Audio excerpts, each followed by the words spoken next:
Hello friends, welcome to Mathsync. PNC की इस series को हम आगे बढ़ाते हैं। लास्ट लेक्चर में हमने देखा था कि सर्कुलर परम्यूटेशन होते क्या है। इस लेक्चर में हम देखेंगे कि अगर हम सर्कुलर परम्यूटेशन में कोई कंडीशन लगाते हैं या कोई रेस्ट्रिक्शन लगाते हैं तो ऐसे क्वेश्चंस को हम कैसे सॉल्व करते हैं। ठीक है। So today's topic is restricted circular permutation. So let's solve some questions on this. So the first question, in how many ways can 24 persons be seated round a table if there are 13 seats? ठीक है। तो इसको solve करने से पहले एक concept पे हम ध्यान देते हैं। Let's say I have n objects. So in n objects का हमारे पास लीनियर अरेंजमेंट क्या होगा? I am talking about linear arrangement. ये होगा हमारे पास n फैक्टोरियल। अगर मुझे इसको इन एन ऑब्जेक्ट्स को एक सर्कुलर टेबल के अराउंड बिठाना है तो उस केस में हमारे पास क्या अरेंजमेंट होगा? तो इस केस में, in case of circular permutation, N factorial divide by the number of objects, जो मैंने लास्ट लेक्चर में भी आपको बताया है, ये हो जाएगा इसका answer, N factorial divide by N. अगर मुझे इस सर्कुलर परम्यूटेशन को नेकलेस प्रॉब्लम में कन्वर्ट करना है, मतलब कि if I have to create a necklace using N objects and different objects, how many possible arrangements are there? तो इस केस में मुझे जितने भी अरेंजमेंट्स आए उसको डिवाइड करना पड़ेगा 2 से। ठीक है। तो ये हो जाएगा हमारे पास नेकलेस प्रॉब्लम। सो इस कंसेप्ट को ध्यान में रखते हुए let's solve our question. In how many ways can 24 person be seated round a table? That means मुझे 24 में से कोई से भी पहले 13 लोग उठाना है और फिर उनको सर्कल के अराउंड अरेंज करना है। So let's find out first linear arrangement of 24 person. It will be 24p13। That means 24 में से हमने कोई से भी 13 लोगों को सेलेक्ट किया और उसको 13 फैक्टोरियल से अरेंज कर दिया। ये तो मेरे पास आ गया लीनियर अरेंजमेंट। इसको मुझे अगर सर्कुलर परम्यूटेशन में कन्वर्ट करना है कि मैंने उन 13 लोगों को अगर सर्कल के अराउंड बिठाया है तो कितने अरेंजमेंट्स आएंगे? तो क्या हो जाएगा answer? 24p13 divide by total number of selected objects, जो कि है 13। ये हो जाएगा मेरा आंसर। ठीक है। अगर ये नेकलेस प्रॉब्लम होती कि मुझे इन 13 ऑब्जेक्ट्स को, इन 13 ऑब्जेक्ट से नेकलेस बनाना है, कितने अरेंजमेंट्स होते हैं, अगर ये क्वेश्चन पूछा जाता तो आंसर होता हमारे पास 24p13 डिवाइड बाय 13 इंटू 1/2। ठीक है। Just make a note of it. So let's solve our next problem. Find the number of ways in which 3 American, 2 Britishers, 1 Chinese, 1 Dutch and 1 Egyptian can sit on a round table so that persons of the same nationality are separated। ठीक है। मेरे पास 3 American है, 2 Britishers है, एक Chinese है, एक Dutch है और एक इजिप्शियन है। ठीक है। और मैं चाहता हूं कि कोई भी अमेरिकन साथ में ना बैठे और कोई भी ब्रिटिशर साथ में ना बैठे। मतलब मैं कह सकता हूं, अगर अमेरिकन साथ में बैठते हैं उसको मैं अगर ए से डिनोट करता हूं तो मैं चाहता हूं ए नॉट इंटरसेक्शन, कोई भी ब्रिटिशर्स भी साथ में ना बैठे हैं, तो मुझे ये निकालना है बी नॉट। ठीक है। इससे आपके दिमाग में क्लिक करना चाहिए कि हमें वेन डायग्राम का इससे यूज करना है। तो उसका एक वेन डायग्राम बनाता है।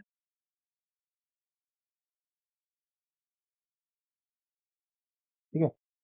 तो let's say a case when all the Americans are together. ठीक है। Second circle denotes when all the Britishers are together. ये वाला पार्ट बता रहा है कि American and Britishers are together.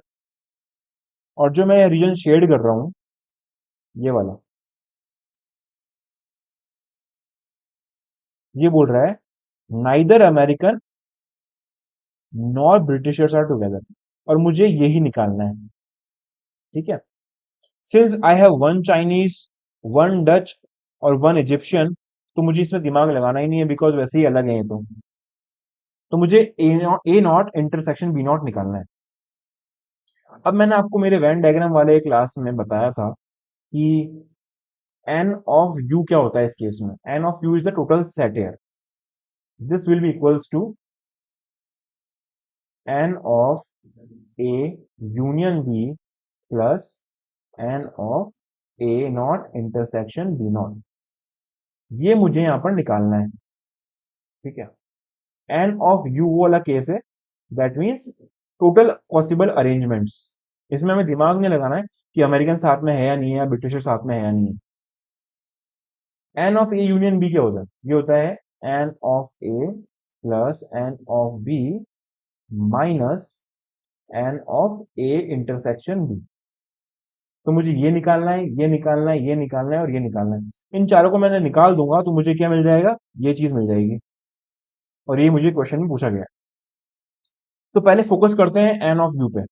N of U means all the possible arrangements of these 8 people round a table. वो क्या होगा? This is simple circular permutation question. तो एन ऑफ यू हो जाएगा हमारे पास 8 minus 1 factorial, that is 7 factorial, या फिर 5040। ठीक है। तो एन ऑफ यू तो मेरे पास आ गया 5040। अब मुझे निकालना है N of A. That means all American are together. तो जब अमेरिकन टुगेदर है मतलब उनको बाइंड कर देते हैं हम। तो ये ऐसा कुछ हो जाएगा, A1 A2 A3, इसको हम बाइंड कर देते हैं B1 B2 C1 D1 और E1। ठीक है। ये हो जाएगा हमारे पास N of A. N of B क्या हो जाएगा हमारे पास? वो हो जाएगा A1 A2 A3 B1 B2। इस केस में हम ब्रिटिशर्स को बाइंड कर देते हैं C1 D1 और E1। ठीक है। N of A and B, ये क्या हो जाएगा हमारे पास? ये हो जाएगा A1 A2 A3, अमेरिकन भी साथ में, और B1 B2 C1 D1 E1 और ब्रिटिशर्स भी साथ में। तो हम इन दोनों को बाइंड कर देते हैं। अब मुझे इन सबको एक राउंड टेबल के अराउंड बिठाना है। तो इसका आंसर क्या आ जाएगा? इसका आंसर आ जाएगा हमारे पास, since we have 1 2 3 4 5 6 objects, so 6 minus 1 factorial, ये होता है circular permutation, into internal arrangements of American also, जो कि हो जाएगा 3 फैक्टोरियल। ठीक है। ये हो जाएगा आंसर इसका 5 factorial into 3 factorial.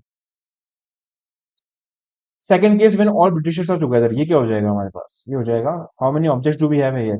1 2 3 4 5 6 7 objects, so 7 minus 1 factorial into Britishers का इंटरनल अरेंजमेंट भी हमें ध्यान रखना है, तो वो हो जाएगा 2 फैक्टोरियल। तो ये आ जाएगा हमारे पास 6 factorial into 2 factorial when both American and Britishers are together. ठीक है। तो ये क्या हो जाएगा हमारे पास? How many objects we have here? 1 2 3 4 5 objects, that means 5 minus 1 factorial into American का इंटरनल अरेंजमेंट, जो कि होगा 3 फैक्टोरियल, एंड ब्रिटिशर्स का इंटरनल अरेंजमेंट, जो कि होगा 2 फैक्टोरियल। ठीक है। इससे मुझे एन ऑफ ए मिल जाएगा, एन ऑफ बी मिल जाएगा और N of A intersection B मिल जाएगा। एन ऑफ यू मैंने निकाल दिया है, so finally we will get N of A not intersection B not, जो कि मुझे निकालना है। ठीक है। वैल्यूज आप पुट कर दो, सॉल्व दिस क्वेश्चन। मैं आपको यहाँ पर आंसर बताता हूँ क्या है। आंसर आपका आएगा लास्ट में 3168। ठीक है। Let me just cross check. या सो आंसर विल बी 3168। आप खुद सॉल्व करिए इसको and you should get this answer at last. Let's solve another problem. How many necklace of 12 beads each can be made from 18 beads of various colour. अभी आ गया हमारे पास necklace problem. तो पहले हमें वही तरीका सॉल्व करना है। पहले हमें निकालना है लीनियर अरेंजमेंट, फिर निकालना है उसका सर्कुलर परम्यूटेशन, और फिर हम निकाल देंगे इसका नेकलेस प्रॉब्लम वाला पार्ट। ये हमें निकालना है। So first find out linear arrangement.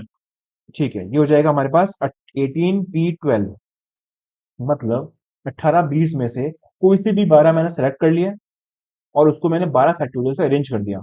ये आ गया मेरे पास लीनियर इसका परम्यूटेशन। अब let's find out it's circular permutation.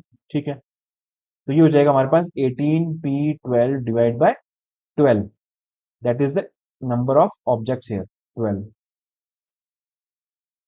ठीक है, अब मुझे इसको नेकलेस प्रॉब्लम में कन्वर्ट करना है। तो क्या आएगा इसका answer, 18p12 divide by 12 into 1/2। ये होगा इसका आंसर। ठीक है, I hope this is clear to you, it's very simple. और फिर भी कोई डाउट रह गया आपके पास तो मुझे कमेंट सेक्शन में मेंशन करो उस डाउट को, और you can also mail me. मेरा मेल आईडी मैंने मेंशन कर रखा है डिस्क्रिप्शन में, so we can connect there. That's it for this lecture. Thank you guys for watching this video. Stay tuned for my more videos and do like and share my channel. Thank you.